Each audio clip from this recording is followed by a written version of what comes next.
বিশ্বনবী মেরাজে গেলেন, মেরাজ থেকে ফিরে আসলেন।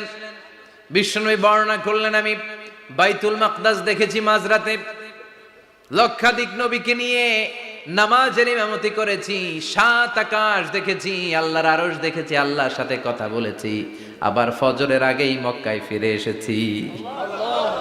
সবাইকে খাইছে মোহাম্মদের মাথার তার ছিঁড়ে গেছে, নাউজুবিল্লাহ পড়ে। আবু জাহেল, উতবা, সাইবা সবাই মিলে একটা সুযোগ পেল, বললো এতদিন আমরা আবু বকররে বুঝাইতে পারি না, আজকে মোহাম্মদ যে গাঞ্জাখুরি কথা বলে এটা বললে আবু বকররে আমাদের দলে নিয়ে আসা যাবে।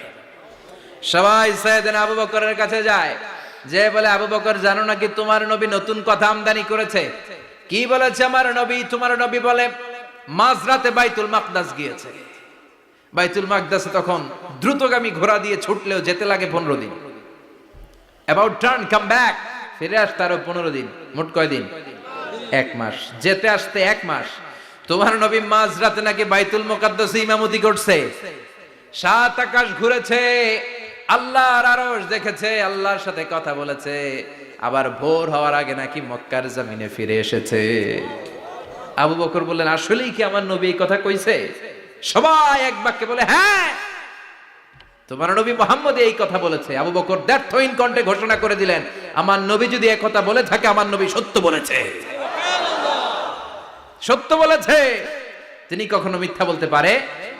বিশ্বনবী খুশি হয়ে গেলেন, সাইয়েদনা আবু বকরের জন্য দোয়া করে দিলেন, আর বললেন, আবু বকর আনতা লাস্তা আবু বকর ফাকাত, আজকে থেকে তুমি শুধু আবু বকর নও, আজকে থেকে তুমি আবু বকর সিদ্দিক। সিদ্দিক, সত্য গ্রহণে, সত্য প্রকাশে, সত্য মানার ক্ষেত্রে আপোষহীন, কোনো আপোষ নাই। চিল্লায় কোন ঠিক কিনা?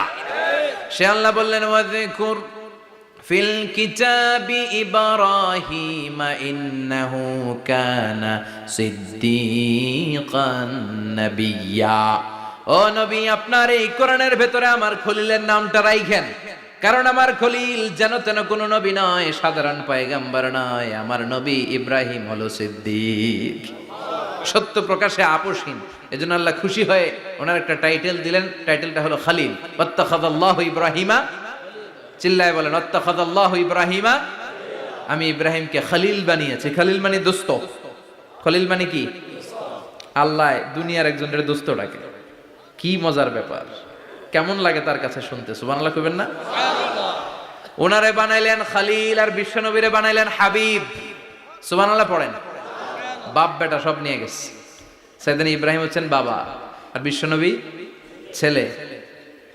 বিশ্বনবীর অনেক উপরের পুরুষ হচ্ছে সাইয়েদনা ইব্রাহিম। তো এটা পরদাদা না, বাবা না? বিশ্বনবী বলতেন, আনা দাওয়াতু আবি ইব্রাহিম, আমি নবীরে পেয়ে নাচানাচি করো, আমি তো ইব্রাহিম আলাইহিস সালামের দোয়ার ফসল। উনি যদি মক্কায় দাঁড়িয়ে দোয়া না করতেন, আমার বিশ্বনবীর জন্ম হতো না। সুবহানাল্লাহ পড়েন। এজন্য বাবা হলো খলিল, ছেলে হলো হাবিব। খলিল মানেও বন্ধু, হাবিব মানেও বন্ধু। খলিল মানে এমন বন্ধু যেই বন্ধু আল্লাহরে খুশি করার জন্য কাজ করে, আর হাবিব মানে এমন বন্ধু যারে খুশি করার জন্য আল্লাহ নিজে কাজ করে। কার পাওয়ার বেশি? হাবিবের কয়েক ডিগ্রি বেশি। সুবহানাল্লাহ পড়েন। তার মানে বাপ বেটা, বাবা হলো খলিল, ছেলে হলো হাবিব। এই বাপ বেটার মধ্যে অনেক বিষয়ে মিল আছে না নাই? হাদিস কোরআনে খুঁজলে আপনি অনেকগুলো মিল পাবেন। আজকে 7টা মিলের কথা শোনাবো। সাইয়েদনা ইব্রাহিম আলাইহিস সালাম আর বিশ্বনবীর মাঝে 7টা মিল খুঁজে পাওয়া যায়। চিৎকার করে বলেন, কয়টা? শুনবেন? কষ্ট হচ্ছে? ঘুমে ধরছে? রাত তো অনেক হয়ে গেল, সর্বনাশ, 11টা। হ্যাঁ, শুনবেন? কতক্ষণ? সারা রাত। তাকবীর